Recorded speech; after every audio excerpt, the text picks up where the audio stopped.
I'm June Lau. Welcome. Thank you for coming to my webinar. Some of you here are already familiar with my work and have kids in my courses, but there are some new faces in the audience. So I'd like to quickly introduce myself. I've been teaching sex ed since 2010.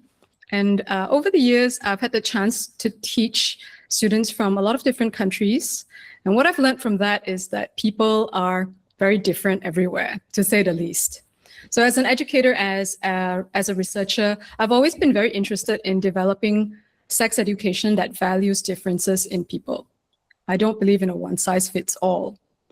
Now, what I want to say before we begin is that I do understand that a lot of people have mixed feelings and reservations about sex ed, even if they may acknowledge that it is an important subject. So it's really great to get a chance to get together and share our thoughts on the matter.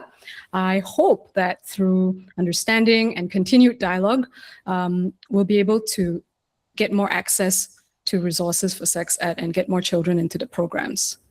Okay, so let's start. This is our agenda for this evening. Now, many parents are interested in the approach to teaching sex ed, and there are many views on what is the right way to teach it, depending on your religion, cultural background, upbringing, etc. So what I'm going to do is I'm going to explain how I teach it and why I choose that method. Then I'm going to go through the key features of my programs with you, and we'll take a look at the content. And after that, I will talk about the parent coaching component that I've built into my programs, and you'll see why it helps to make the lessons more effective. Finally, we'll have a Q&A. I really want to welcome you to put in questions because I'll answer your questions. I have no problems. If you want to submit questions, you can use the link above my slides that you can see on the screen or the link in the chat. So if you access the chat, you'll see I've pinned the link. Or if that's complicated, just put it in the chat. No problem. Okay. So I'll answer all questions after my presentation. All right, let's start with the approach to teaching. I teach comprehensive sex education, or CSE, because it is scientifically proven to work compared to abstinence programs which teach kids just don't have sex or you'll die. So apart from pregnancy and disease prevention, comprehensive sex ed brings other positive outcomes like healthier relationships, less bullying, less intimate partner violence, social justice, and emotional well-being for students. It sounds very wishy-washy, but I'm going to go into details as to how. Excuse me, dry air. So this way of teaching is not just about biology, anatomy, preventing disease, like I mentioned. So a lot of people think, oh, this has already been taught in my kid's school, sex ed is done. Comprehensive sex ed, it focuses on a range of other topics. More importantly, those topics need to be relevant to young people's lives living in today's world. And the goal is very simple. We want to keep kids safe. We want to help them build healthy relationships and give them the tools to make informed decisions as they grow up, because we won't always be there. But how do we teach this subject properly? So sexuality is complex. We don't just hand kids a rule book and say, do this, don't do that. So instead of following orders, we teach them to think for themselves and consider information critically. This is especially important in today's information age. There's a lot of information. They need to know how to pick out the wheat from the chaff.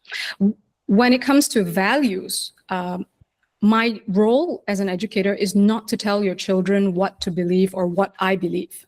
Instead, my role is to help them build their own moral compass. I encourage my students to use their own family values, their own cultural values to make safe and smart decisions. And I'm going to give you an example of how this works. Lessons on pornography are a really good example of comprehensive sex ed in practice. It's a topic that a lot of parents are interested in, that they ask me about. But before I go into this, I want to start with a very clear promise that there's no porn shown in any of my classes. So before the cops start knocking on my door, I just want to tell everybody, put it out there that there's no porn in my class, okay? We talk about pornography and we discuss porn literacy, but there's no porn shown. So how does porn education rolled out, right? So the old way is to tell young people, hey, pornography is illegal, don't watch it. Or pornography is not real, okay? Don't watch it. But porn education, when it's done well, is a lot more nuanced than that, and it's actually really powerful. The CSE way, Comprehensive Sex Ed way, is to use media literacy. So in my program, we teach media literacy, meaning we give students a structured way to think about what they're seeing. We ask them practical questions like, hey, what's happening here? Is it respectful? Is it safe? Is there real consent, or is this just a performance? What do you think? Are they using protection? What are the consequences if they're not? And is that okay? So we go back to that moral compass I talked about earlier. Different families, different cultures, different backgrounds. People are different. They're going to have different answers to those questions. My job is not to give them the answers according to my worldview. Instead, the responsible thing to do is to encourage the students to reflect in a way that matches their own, their family, and their cultural values. So the goal here is to move beyond saying, don't watch this, just don't do it. We want to give young people the judgment and the confidence to handle not just what we're telling them, but any sexual imagery or situation that might come their way. And when it does come their way, we want them to think deeply about what they're seeing. Now, I'd like to move on to how my sex ed programs are set up. This is a program preview of my programs. So a lot of it is very specific to my program. So for sex education to be good, it needs to be appropriate for the child's age. What is appropriate and how we determine that is based on international guidelines and the latest research on what children need. Now, lessons are designed using methods that have been tested and shown to be effective. I'll talk more about that in a bit. I'm personally very responsive to students in any group that I teach, and I'm actively adjusting according to what they're saying. Other programs may not be this way. I offer courses for 3 age groups, 8 to 11, 12 to 14, and 15 to 17. So each of these courses includes 10 lessons, and they have a built-in parent coaching component that I'm going to discuss in detail. That component is designed to support parents at home. So one thing you should know is that after this session, I will send you a full course content sheet. So it'll have all the topics that we teach and descriptions of the topics, because I don't want to talk about that because our time together is really valuable and I want to use it well. So let's go straight into the 8 to 11 age group and we'll progress. We're just going to play a quick game, which will quickly get you up to speed on the course content. So I'm going to show you a few statements and you just use the reactions function to show a thumbs up or a thumbs down. The first one is 8 is too young to start sex ed. What do you think? Thumbs up, thumbs down. What do we think? We've got some thumbs ups and we've got some thumbs down, and that's really normal. There's no correct or incorrect answer. I'm just here to give you what we know, and it's your decision ultimately. So don't be afraid to just state your opinion, okay? People do think 8 is too young, but what the research shows us is that 8 is not too young. In fact, pre-kindergarten children should be taught sex ed. I'll let that sink in for a second. Pre-kindergarten, how do you even teach that? What are you even teaching? The research tells us that pre-kindergarten children, they benefit from lessons like body safety and abuse prevention. There's a lot of abuse about, unfortunately. Whether you like it or not, it's there. And body safety, abuse prevention is, I think, the most important lesson in sex ed.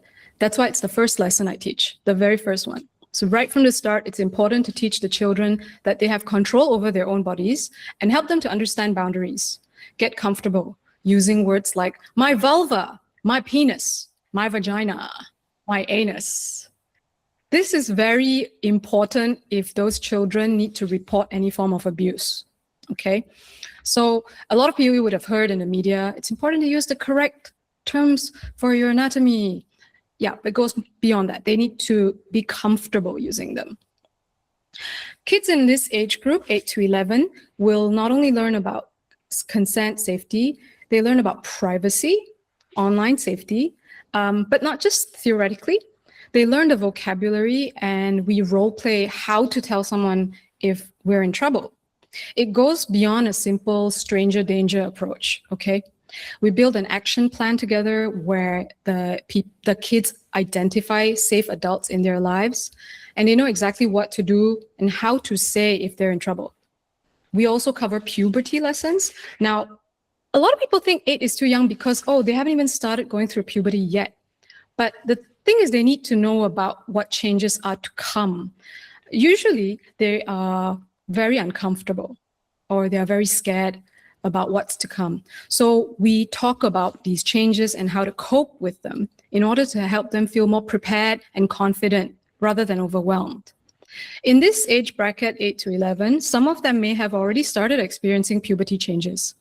Now, kids feel very awkward in this stage of their lives. They don't have the right words, or they don't know what they're feeling, or they don't know who they can talk to.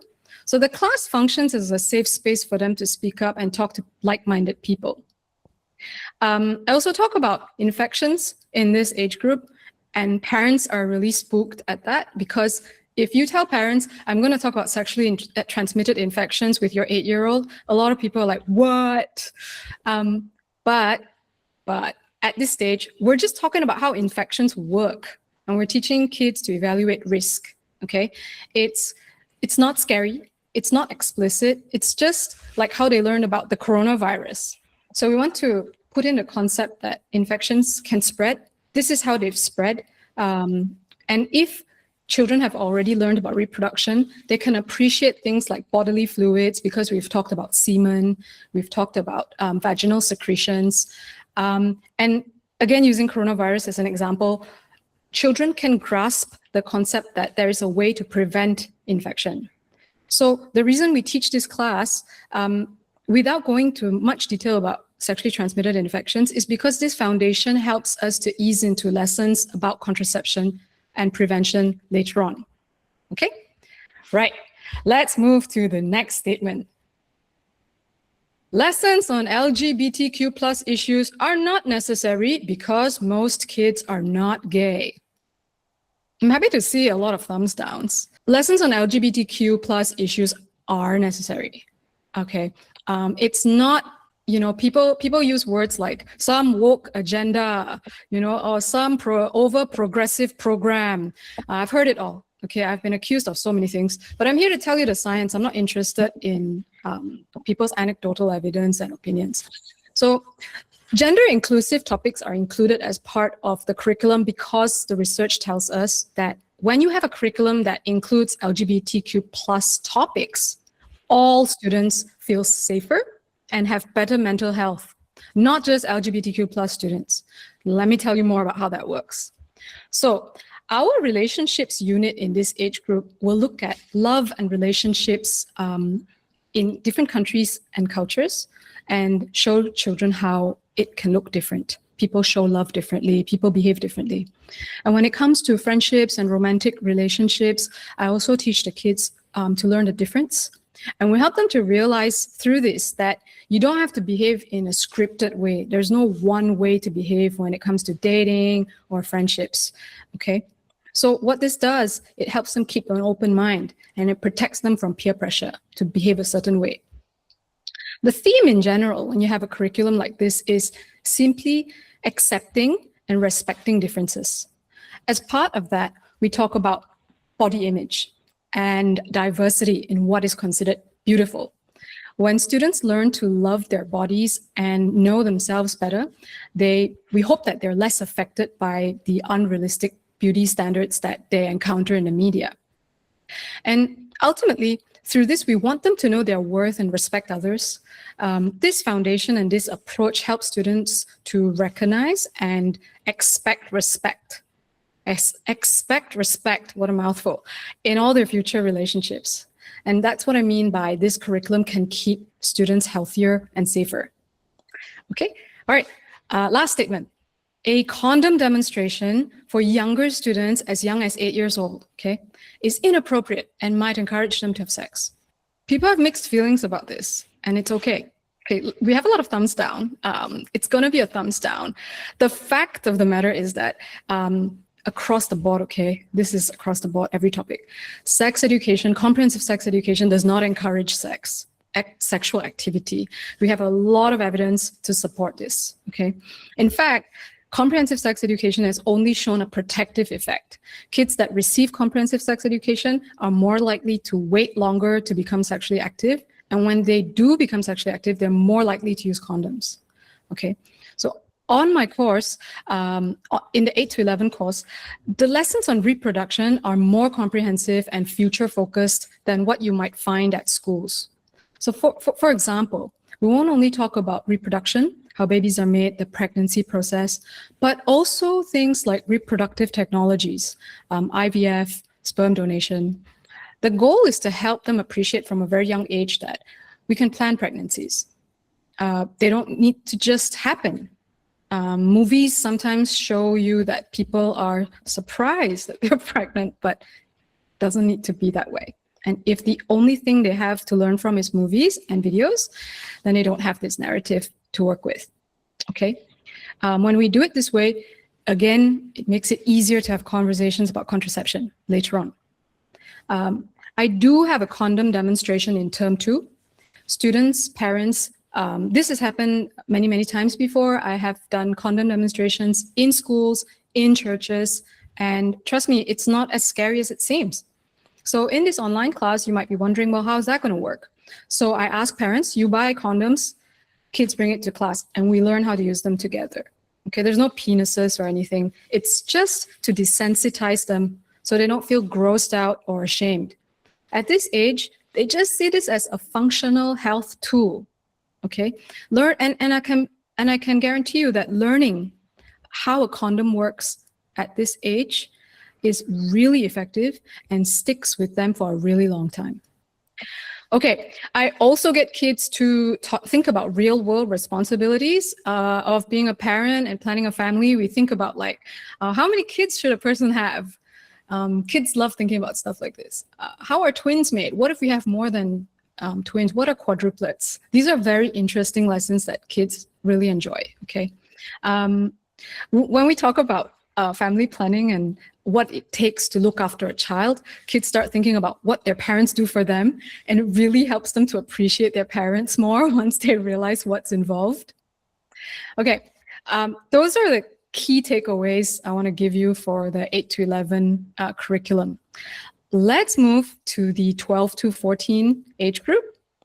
I feel this group of young people can be summed up in 3 keywords: identity, communication, and healthy boundaries. So here, this bunch of people, you have to understand that they're actively trying to figure out their own identities and they're craving independence.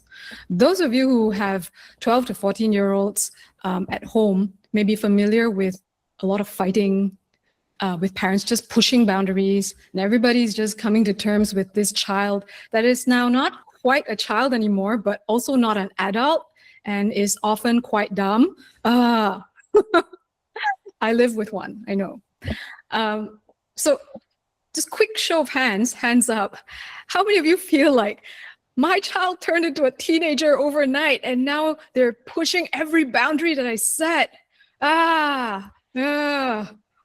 See how real it is for me? I live with one. I know, I teach this and I still feel it. The 12 to 14 course is therefore a little bit different from the 8 to 11 course. Our focus is a bit different.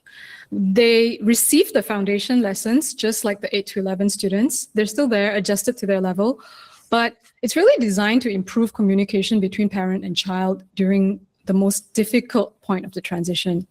And what I do is, for every lesson, I get the kids to state their preferences, to say what they think, to say what they want. And so they feel more in control. They don't like to feel like I'm being forced to come to this class, okay? So they get to shape what they're learning. Okay, don't raise your hand for this one, okay? Just think about it. Parents have the right to check their teens' phones whenever they want. Do you think you have the right to check your teenager's phone whenever you want? Just think about it. Don't respond. Okay.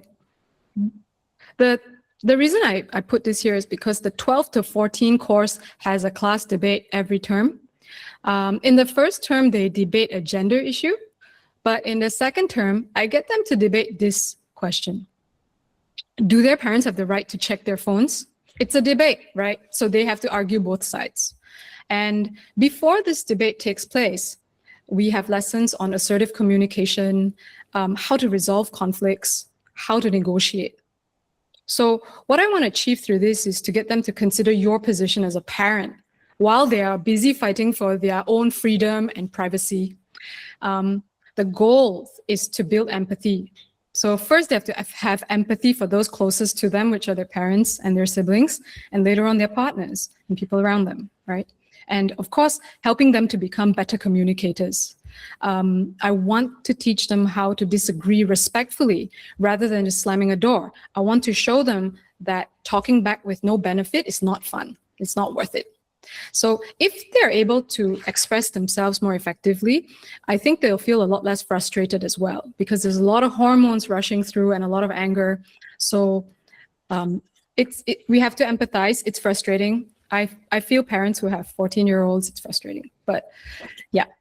And of course, these communication skills, better argument skills, they are transferable to other facets of their lives. So yippee. Right. Apart from the parent-child conflict, there are two key topics that I focus on in the 12 to 14 group. Many students will start to develop romantic feelings at this age.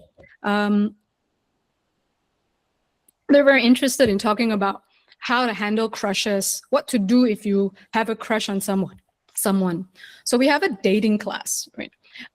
This unit on relationship covers crushes, how to communicate without being cringe, without being awkward, respecting other people's boundaries, setting boundaries. If someone approaches you, how to respond to them if you don't like them.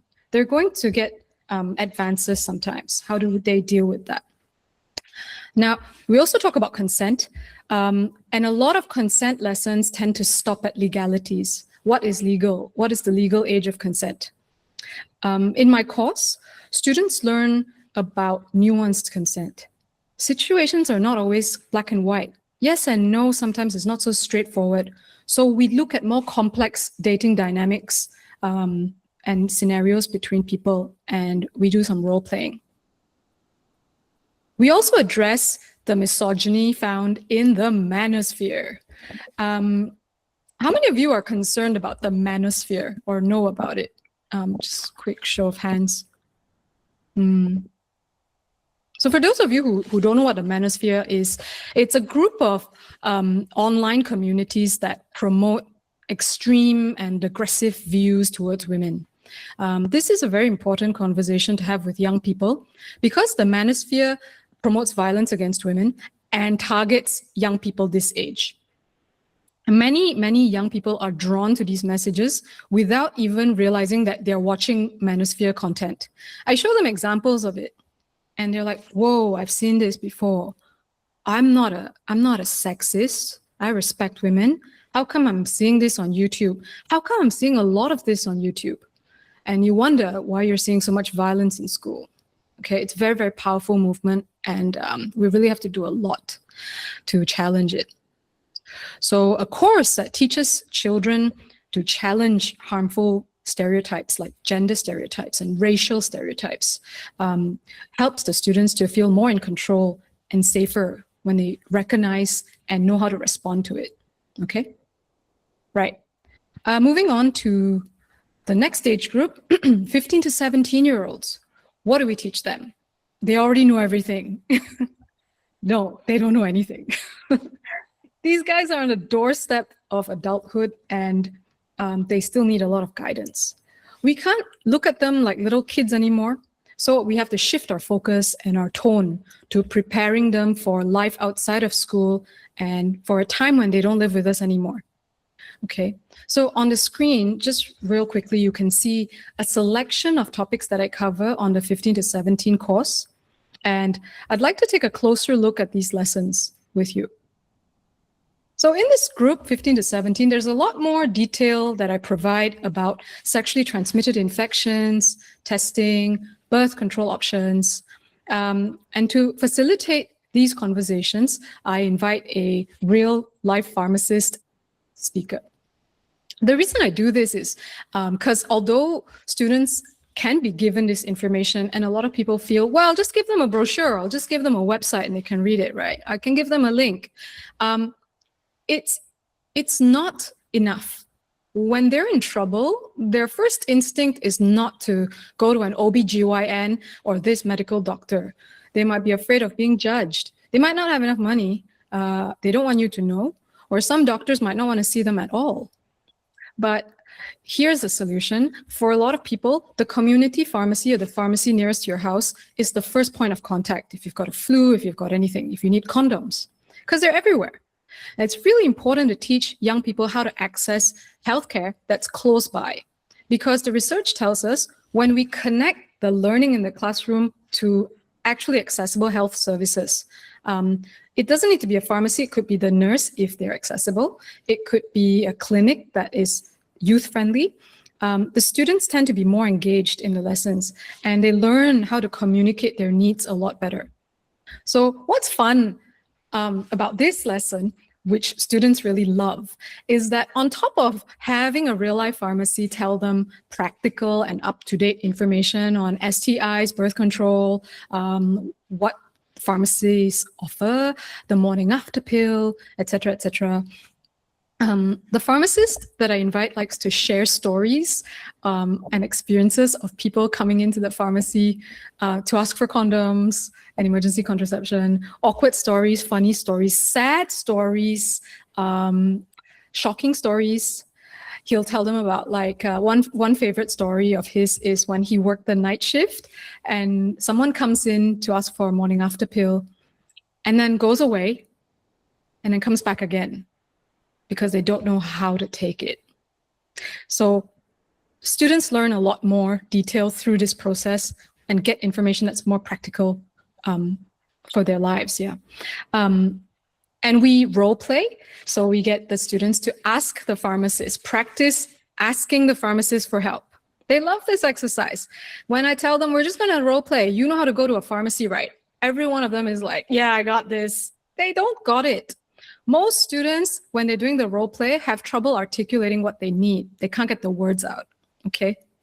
And I wonder what you think about this lesson. I'm sure some people think, what, this is too much. But the pharmacy is there. Everybody's got a pharmacy nearby, unless you live kind of remotely. There's probably a pharmacy somewhere that your kid has been to. I'd love to hear your thoughts. Please feel free to put them in the questions or comments. Yeah. And I also wonder what you think about this. Quick thumbs up, thumbs down. If you have an older teenager, do you feel confident that your teenager can walk into a pharmacy and ask for help with their sexual health? Yeah. It's hard. I know adults that struggle with it. Hello, I may be pregnant. I need the morning after pill. It's not easy. It's not easy to get the words out. I have a video on how to do it on my YouTube channel, where I have a GoPro strapped to myself and actually try to show people how to ask for it. In Malaysia, where I currently am and am from, you have to register your name. Can you imagine if a child is trying to hide? How are they going to do that? So they have to know about these things before they go to the pharmacy. Right. I also teach a breakup class. Nobody ever taught me how to break up with anybody or what to do if somebody broke up with me. And everyone here will know breakups are one of the hardest things in life. So painful when you're young, painful when you're old, painful, painful, painful. I think young people take it really hard and, you know, they behave in very strange and extreme ways sometimes too.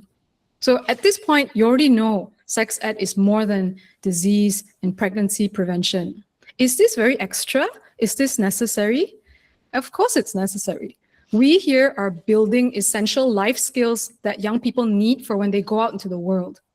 If you're not teaching them how to break up, how are they going to learn this? Communication skills, empathy, self-control. How are they going to learn these skills? Okay. Breakups aside, apart from romantic situations, the curriculum also is designed to help students navigate different social situations. So all students can benefit from these lessons, I reckon. And last note on the curriculum is this show. How many of you have watched this? How many of you have watched this with your child? I'm curious to know your experience, and if you'd like to share verbally or otherwise, I'd love to hear it. My experience of talking to parents about this show, for those of you who aren't familiar with the show, this is a show about a 13-year-old child who stabs a classmate because she rejects his advances. And he's very influenced by the violent messages in the Manosphere that I mentioned earlier. And so violence against women seems justified. And the show is, I think, 4 episodes and shows you the progression of how he goes from being bullied and being a victim of these kinds of messages to actually being the perpetrator. So a lot of parents tell me, oh, you know, this is really important. We got to talk to our kids about this. And in the UK, they've started using this as a learning resource. It's really important to talk about. But there's so much to unpack in this show. Parents struggle to pick out what to talk about. And it's rated 15 plus. So that's why I talk about it and get kids to watch it in this age group. So my students will learn about key themes before they're asked to watch this show. We do a movie club style. So watching a movie and unpacking messages from it is not only super fun, but it's an approach known as critical media literacy. It's a proven strategy for effective sex education. In our 15 to 17 course, we also include lessons on healthy relationships, power dynamics. Students would have learned that there are more complex relationship models, how there are sometimes imbalances in relationships, how to spot red flags, how to walk away from bad situations. So they'll be able to relate more to the content and important skills to have as they approach adulthood. Okay, I think I'm a bit slow, so I'm going to move a bit faster. This will be 5 minutes. I just want to talk about the parent's role in sex education. Okay, why is it important for parents to become involved in sex ed?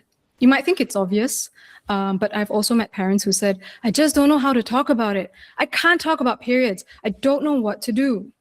Okay, so here's what the research is telling us. When we have sex ed programs that involve parents, parent-child conversations increase, not just in quantity, but in quality, because parents have more guidance on how to talk. And the research also shows us that when parents are involved, the students actually learn and retain that knowledge better. Maybe they feel it's okay for them to be learning this stuff. When the parents know what's being taught in a class, they're not afraid of the content, and they're more likely to support the programs. I'm very lucky. Every parent on my course is extremely supportive of every class. Like I ask them to buy condoms and bring it to class, and they're very supportive. They understand why we need it. So sessions like the one we're currently in go a long way towards fostering this understanding. How do we get parents involved?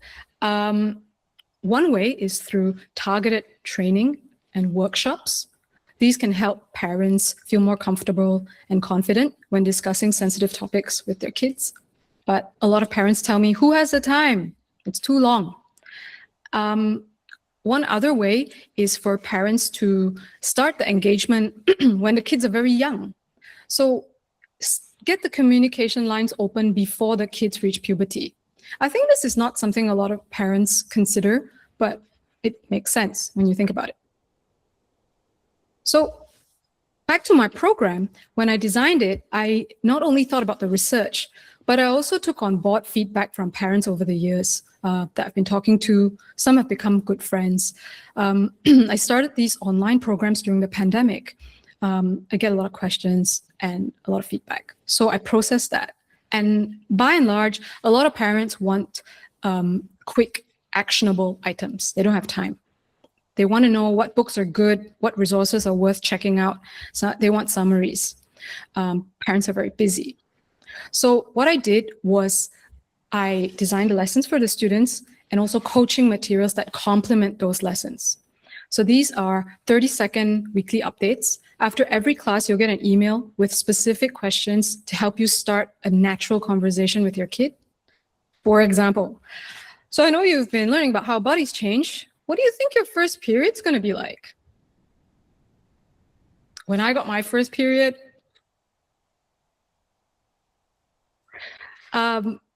very simple. Kids want to talk about it at a young age. So the younger they start with sex ed, the better. And those conversations can continue. What are these lumps in my pad? Why is so much gushing out of me?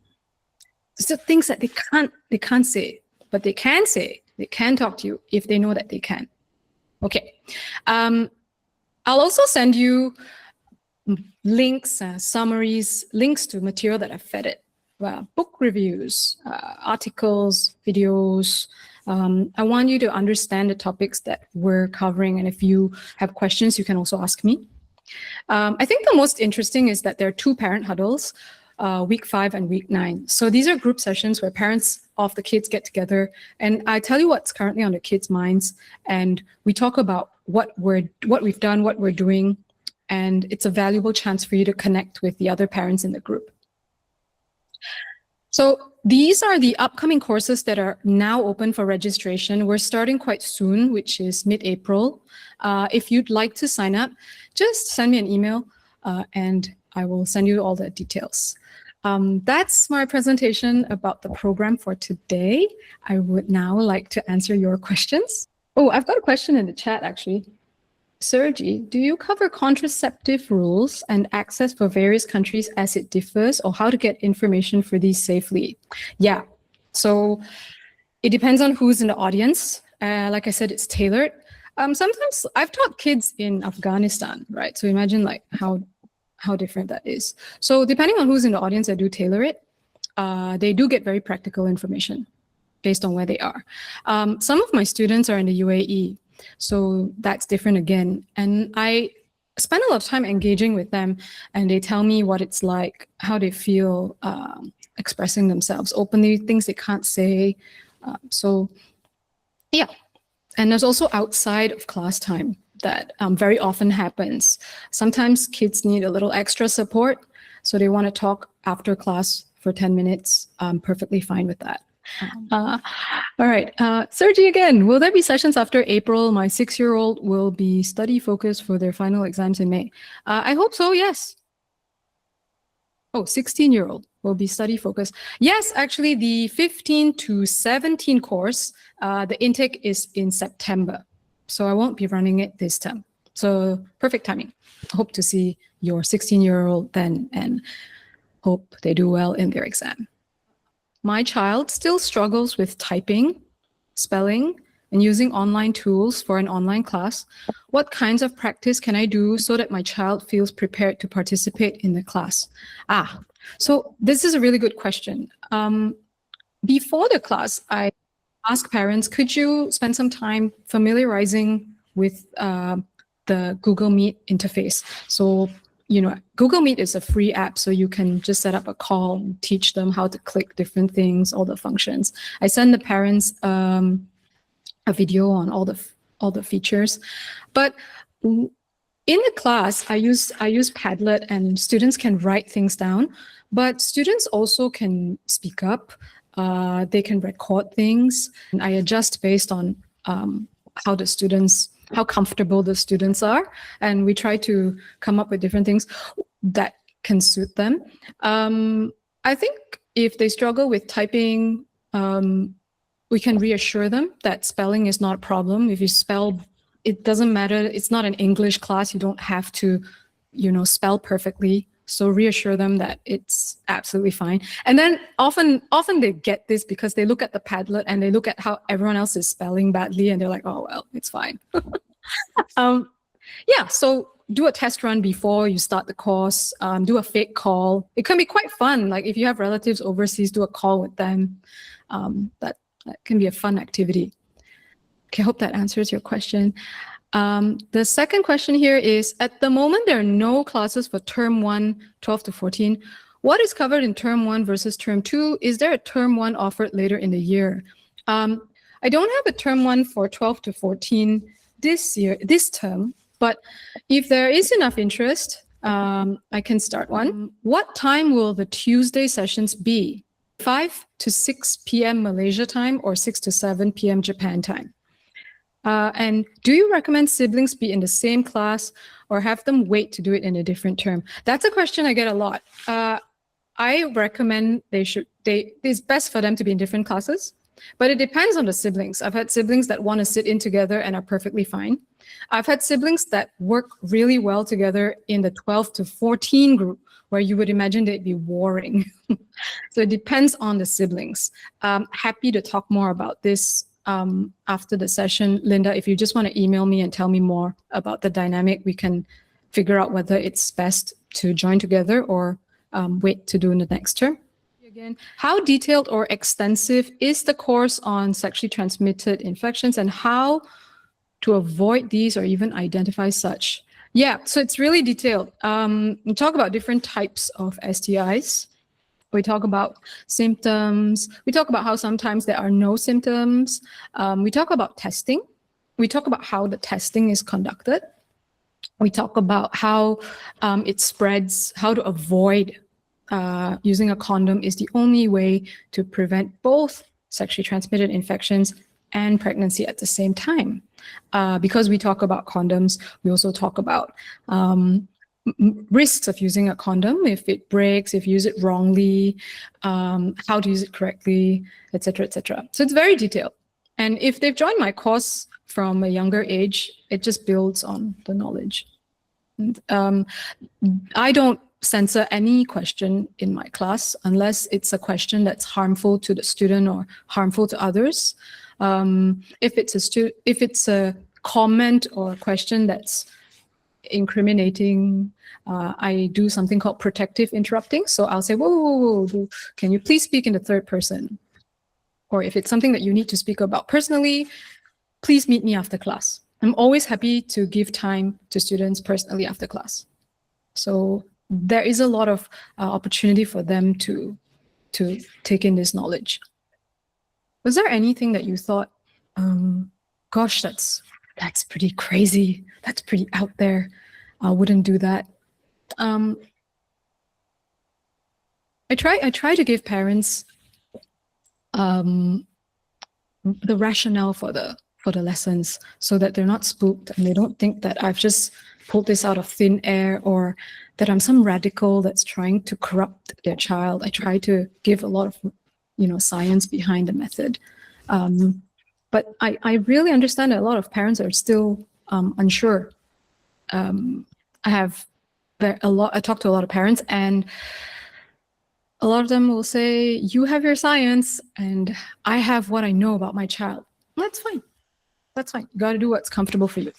I'm just here to share information, and at such time that you encounter a different situation or things change, and things do change very quickly in this period of adolescence, just reach out. Anytime is okay. Someone's asking if I do live person class in Malaysia. I have different thoughts on this. I wasn't in Malaysia for a really long time, but I was coming back to do workshops and talks in schools for a while before my PhD got too busy.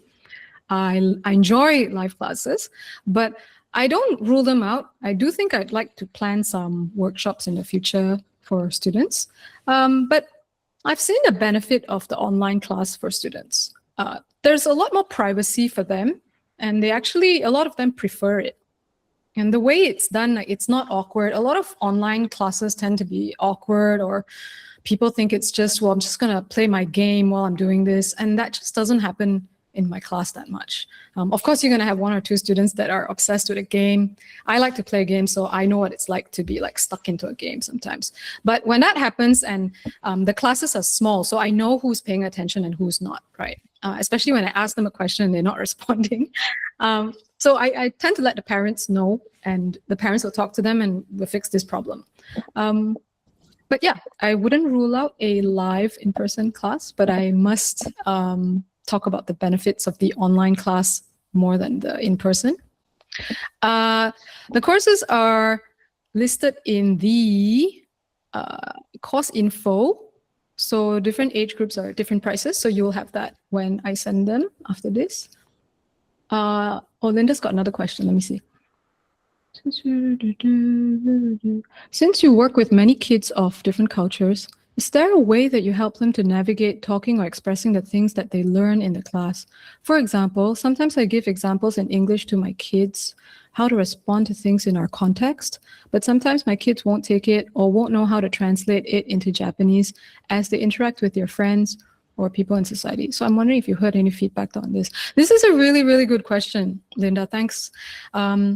Many of my students are from Japan, and a lot of the feedback from the students is that I can't talk to students outside of this class, which just tells you how important the class is to begin with, right? I can't talk about this, I'm bilingual, or some things I only, sometimes they can only express themselves in Japanese. So what happens in the class is, Ms. June, I want to tell you this thing, but I only know it in Japanese. Then there's other kids in the class that are Japanese, and they say that, and then the other kids support them. Very quickly, the classes, students in the classes recognize that they are supporting each other. They're a support team for each other. And I've never had a single class where people were hostile, people were mean. I've seen some of the best examples of human behavior in my classes, where like they disagreed, but they didn't fight, they weren't mean, and they were still very supportive. I'm sure that kids can be mean, but they weren't. There's just something about being vulnerable in this space. So in terms of expressing things outside of the class, it depends who they're expressing it to. I do give them some exercises.